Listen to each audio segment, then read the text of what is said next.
The desert sun beat down mercilessly on the dusty trail that wound through the red rock country of Arizona. It was the kind of heat that made the air shimmer and dance, turning the distant mesas into wavering mirages along this desolate stretch of land where few travelers ventured and fewer still lingered. A terrible sight waited beneath the gnarled branches of an ancient mesquite tree. Asterisk. 26-year-old Grace Holloway lay motionless in the shade, her long brown hair matted with dust and dried blood. Her simple blue dress, once modest and clean, was now torn and stained from the ordeal she'd endured. Around her neck hung a crude wooden sign with words burned into it that spoke of humanity's capacity for cruelty. Useless mouth? Asterisk. Grace had been traveling west with a wagon train of settlers when fever struck the group.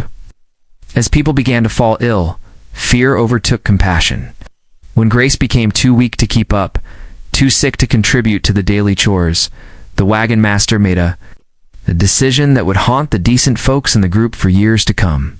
They left her behind with just enough water for a day, and that horrible sign as a final insult. Asterisk. That had been 3 days ago. Asterisk. Now Grace drifted in and out of consciousness, her lips cracked and her skin burning from the relentless sun. Fevered dreams, she heard her grandmother's voice, telling her stories of angels who walked among ordinary people, performing quiet miracles when all hope seemed lost. Asterisk. The sound of hoofbeats on the hard-packed earth barely registered in her fading awareness. Asterisk. Caleb Mitchell was a man of few words, but his eyes missed nothing. At 34, he had the weathered look of someone who'd spent his life under the open sky. His face tanned and lined from years of honest work. His brown cowboy hat was pulled low against the afternoon glare, and his brown vest and shirt showed the practical wear of a working rancher. He rode with the easy confidence of a man who belonged in this harsh but beautiful country. Asterisk. Caleb owned a small ranch, about 10 miles from where the trail bent toward the mountains. It wasn't much by some standards: a modest adobe house, a barn, corrals for his horses, and enough grazing land for a small herd of cattle. But it was his, earned through years of saving every penny and working from dawn to dusk. Asterisk. He was returning from town with supplies when he spotted something unusual beneath the mesquite tree. Caleb had learned long ago that in the desert, anything out of place deserved investigation. It might be a lost traveler, an injured animal, or sometimes, unfortunately, something worse. Asterisk. As he drew closer, heart clenched at what he saw. A young woman lay crumpled in the shade, clearly near death. But it was the sign around her neck that made his jaw tighten with anger. Caleb had seen humanity's cruelty before, but this kind of heartless abandonment struck him like a physical blow. Asterisk. He dismounted quickly, his boots making soft sounds in the sand as he knelt beside Grace. Her breathing was shallow, her skin hot with fever, but she was alive. That was what mattered most. Asterisk. Miss, he said softly, his voice roughened by years of speaking mainly to horses and cattle. Miss, can you hear me? Asterisk. Grace's eyelids fluttered, and for a moment, her gaze focused on his face. Through her fever-hazed vision, she saw kind eyes beneath the brim of his hat, and something in his expression told her that her ordeal might finally be over. Asterisk.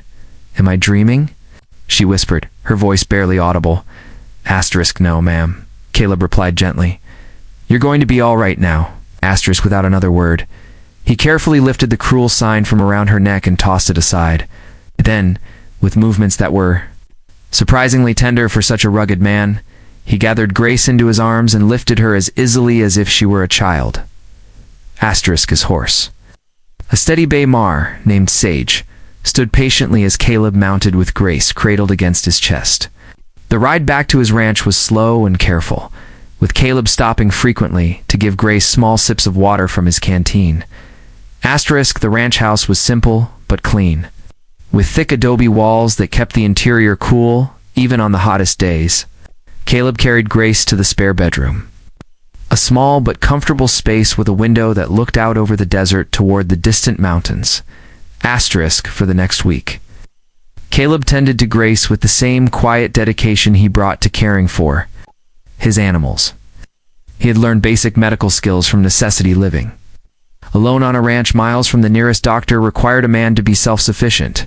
He made broths from beef and vegetables, coaxed her to drink water and herbal teas, and sat by her bedside during the worst of her fever. Caleb was not a man given to long conversations, but he had a gift for creating calm. His presence was steady and reassuring like a rock in a storm. When Grace was delirious with fever, his quiet voice reading from an old book of poetry seemed to anchor her to the world of the living. As Grace slowly recovered, she began to notice the small kindnesses. That revealed Caleb's character. Fresh wildflowers appeared in a mason jar beside her bed each morning. Her torn dress was mended and cleaned while she slept. When she was strong enough to sit up, she found that he'd carved her a small wooden cross to replace the terrible sign. Something beautiful to remind her of hope instead of despair. Why? Grace asked one evening as Caleb brought her a bowl of soup. It was the first full sentence she'd managed in days. Her voice was still weak but clear. Caleb paused in the doorway, his hat in his hands. For a long moment he didn't speak, and Grace wondered if he'd heard her question. My pa used to say, he finally replied, his voice soft but steady, that we're all just walking each other home. Some folks lose their way and some folks need a hand to keep going. Seemed to me you needed a hand. Grace felt tears prick her eyes at the simple wisdom in his words. In her previous life, she'd been surrounded by people who measured worth in terms of what someone could provide, how hard they could work, how much they could contribute, how useful they could be. But Caleb had seen her at her most vulnerable, wearing a sign that declared her worthless, and he'd simply seen a human being who needed help. As the days passed and Grace grew stronger, she began to help around the house in small ways. She mended his shirts, cooked simple meals, and tended a small herb garden behind the house. But Caleb never made her feel as though she owed him anything for saving her life. Her contributions were accepted with the same quiet grace he showed. In everything else, I keep thinking about that sign, Grace said. One evening, as they sat on the porch watching the sunset paint the desert in shades of gold and crimson, how those people could just decide I was worthless. Caleb was quiet for a long moment, whittling a piece of wood with his pocket knife. My mother used to say that every person carries a light inside them, he said finally.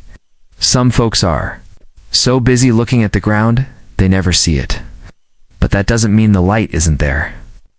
He looked up at Grace, and in his eyes she saw not pity, recognition, as if he saw something in her that she'd forgotten was there herself. You're not useless, he continued, his voice carrying quiet conviction. You're not a burden. You're a person with dignity and worth, and anyone who can't see that is the one who's truly blind. Grace felt something shift inside her chest, a warmth that had nothing to do with the desert heat. For the first time since her ordeal began, she felt like herself again, not a victim, not a burden, but a woman capable of hope and dreams. As autumn came to the desert, bringing cooler nights and the distant promise of winter, Grace and Caleb had settled into a comfortable routine. They worked side by side during the day, sharing the chores and the quiet satisfaction of maintaining their small corner of the world. In the evenings, they sat on the porch or by the fire, sometimes talking, sometimes simply enjoying the peaceful silence. Neither of them spoke of the future, but both understood that something precious was growing between them. It wasn't built on grand gestures or passionate declarations, but on something deeper, mutual respect, shared values, and the kind of steady affection that could weather any storm. One morning, as Grace fed the chickens in the yard behind the house, she heard the sound of approaching horses. Her heart jumped with old fear. But Caleb's reassuring presence beside her reminded her that she was safe now. A small group of travelers had stopped to water their horses at the well. As Caleb spoke with them, Grace heard fragments of their conversation, talk of a town growing up around the new railroad, opportunities for people willing to work hard and build something lasting. Asterisk, you thinking of moving on? Caleb asked that evening, his tone carefully neutral. Asterisk Grace looked at him. This quiet man who'd saved her life and shown her what real kindness looked like. Are you asking me to stay? Asterisk Caleb set down his coffee cup and met her eyes. I'm asking. If you want to stay, there's a difference. Asterisk Grace smiled, understanding flowing between them like a warm current. I want to stay, Caleb. I want to build something here with you. Asterisk, he nodded, a small smile tugging at the corners of his mouth. Then we'll build it together. Asterisk, as the first stars appeared in the darkening sky, Grace reflected on the strange journey that had brought her to this moment. She'd been left for dead, branded as worthless, abandoned by people who should have shown compassion. But sometimes, she realized, the worst moments in life are just the darkness before an unexpected dawn. Asterisk, in Caleb's quiet strength, she'd found not just rescue but renewal. And in her resilience and gentle spirit, he'd discovered that his solitary life had room for something he'd never dared to hope for, a partner who understood that true wealth isn't measured in possessions, but in the depth of human connection. Asterisk together, they'd learned that kindness is never wasted, that every person has inherent worth, and that sometimes the most profound love stories begin not with passion, but with one person simply refusing to let another person walk through darkness alone.